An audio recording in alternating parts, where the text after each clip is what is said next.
Düşən obyektlərə dair hansı ki, müəyyən təcrübəmizdə onları görmüşük və müvafiq tədbirlər görmüşük ki, bunlar da öz nəticələrini veriblər. Onları sizlərin nəzərinizə çatdırıram.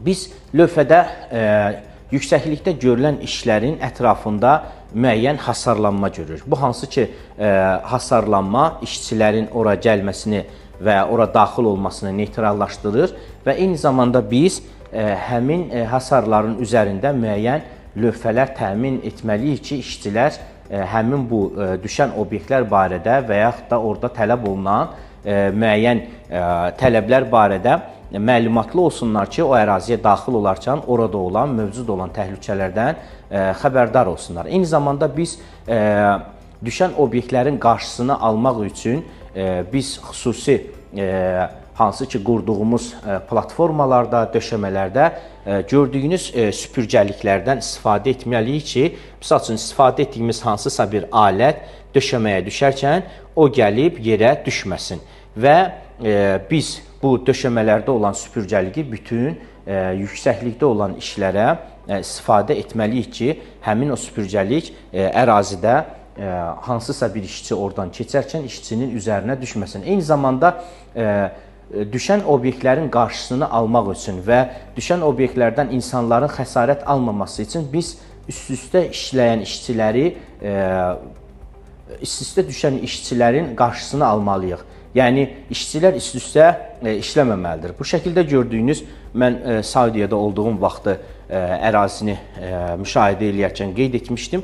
Hansı ki, 4-5 dənə işçi üst-üstə işləyir və beləliklə də düşən obyektlərə bir zəmin yaranır ki, istənilən bir işçinin əlindən hər hansısa bir obyekt düşərsə, digərlərini də ciddi şəkildə zədələyəcək. Ona görə də biz çalışmalıyıq ki, işçilər üst-üstə işləməsinlər. Onlar, misal üçün, yuxarıda işləyən işçi tamam başqa bir işə yönəldilməlidir və ya yuxarıda işləyən işçinin işi daha vacibdirsə, aşağıda işləyən işçilər digər yerlərdə işləməlidir və ya işin metodikası dəyişməlidir. Və həmçinin düşən obyektlərin qarşısını almaq üçün biz müəyyən qutulardan və yaxud da ki, alət qablarından istifadə edə bilərik ki, düşən obyektlərin qarşısını alaq. Və eyni zamanda biz düşən obyektlərin və yaxud da ki, alətlərin qarşısını almaq üçün biz təhlükəsizlik qayışlarından və ya saxlayıcı qayışlardan istifadə edə bilərik. İngiliscə buna tool lanyard deyirlər ki, bunlar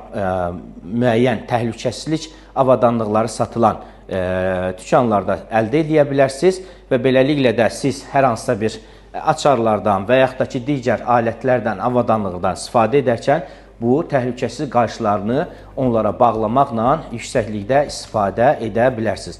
Müxtəlif biz nümunələr sizə göstəririk ki, sizə daha açıq, aydın şəkildə izah olunsun. Misal üçün, burğac ola bilər və yaxud da ki, hansı ki, ölçü cihazları, metrələr ola bilər. Hətta siz telefonlarınızın da düşməsinin qarşısını almaq üçün müəyyən qayışlardan istifadə edə bilərsiniz. Misal üçün, digər bir nümunə direl cebliyi görürsünüz ki, hansı ki, bu da xüsusi olaraq direl üçün nəzərdə tutulub və beləliklə siz öz kəmərinizə bərkitməklə, əgər əlinizdə hər hansısa bir direl istifadə edərsinizsə, düşərsə, beləliklə o düşmənin qarşısını alacaq. Və bəzən biz görürük ki, elə alətlər var ki, onlarda qayışların və ya karabinlərin keçirilməsi üçün yerlər olmayır. O zaman biz şəkildə gördüyünüz kiçik ölçülü ilmələr var ki, hansı ki, bu ilmələrdən istifadə edərək biz alətlərə onları bağlayırıq və sonra